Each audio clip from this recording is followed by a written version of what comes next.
My apologies for being late with this video. I've been busy trying to get ready for surgery and all this other kind of nonsense. I think ethnography uh, and participant observation are fascinating um, approaches to the study of political science. It's not something. I mean, I think if you read the chapter carefully, I think you'll note that it's not something that is central to the field. It is, in my view, a very important niche within the field.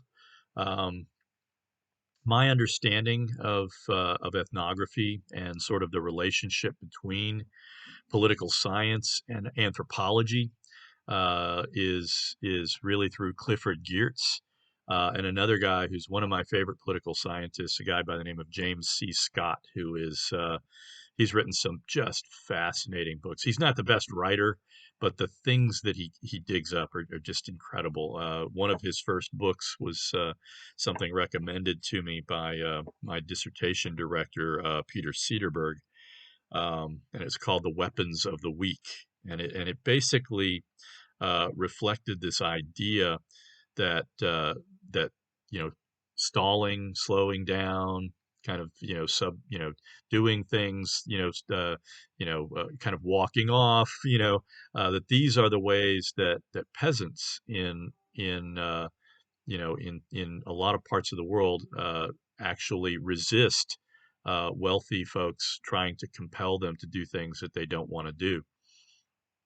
Um, Another one of his books that I think is really just fascinating is The Art of Not Being Governed. And this is important, to me.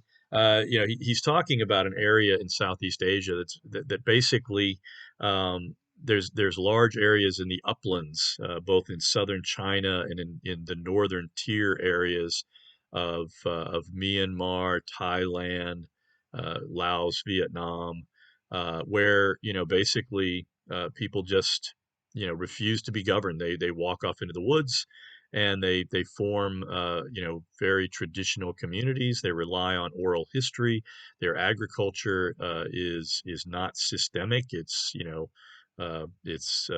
driven by the need to move around quickly, and it reflects the reality that most of these Southeast Asian countries routinely relied on slave labor, into the 20th century in all likelihood.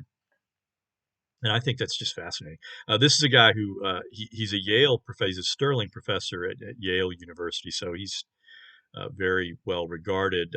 He started his academic career at the University of Wisconsin, but he actually, I think, for his like third or fourth book, after he had tenure at the University of Wisconsin, he went to a small village in Malaysia and spent 14 months there learning, the kind of the mores of that culture. And again, that was the germination point for Weapons of the Weak, which again, it was written in 1985. It's still, I think, a classic ethnographic study.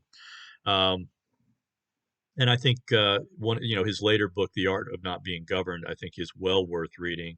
Again, it's really fascinating. It really gives you a unique insight into, I think, what's going on here in the United States in a lot of places. The survivalist movement and things like that. These people who just don't want to be civilized.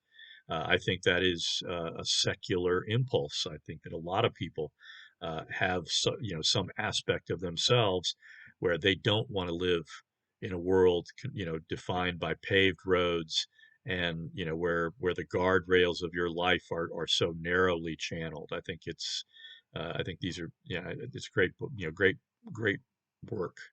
Um, Scott is, he has the virtue of not being a partisan because he's an anarchist. He really he doesn't cotton too much to civilization, if you will. So I think this is a fascinating field, and I really enjoyed reading.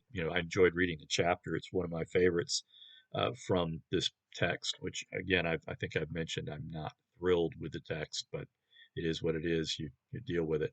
Um, the challenge from a methodological perspective is, how do you conduct ethnographic research while maintaining objectivity. And that's one of the challenges. How do you get inside? Because that's really what you're trying to do with both ethnography and participant observation. You're trying to get inside a culture, get them to forget you're there, and then study their behavior and use informants to sort of interpret to the extent that you can't completely immerse yourself some of the nuances of what's going on in a culture.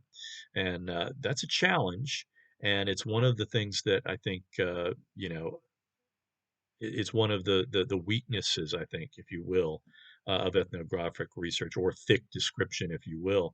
This notion that the more you try to, immerse yourself in a culture, the greater there is the threat of, what we often call is going native. In that you begin to identify, you begin to, sublimate yourself to that culture, and that can create issues. So again, I think we've got the issues with the forum settled. I think I've noticed some posts, so I'm going to post this. Go ahead in the instructions area like I always do, but I'm also going to post a video.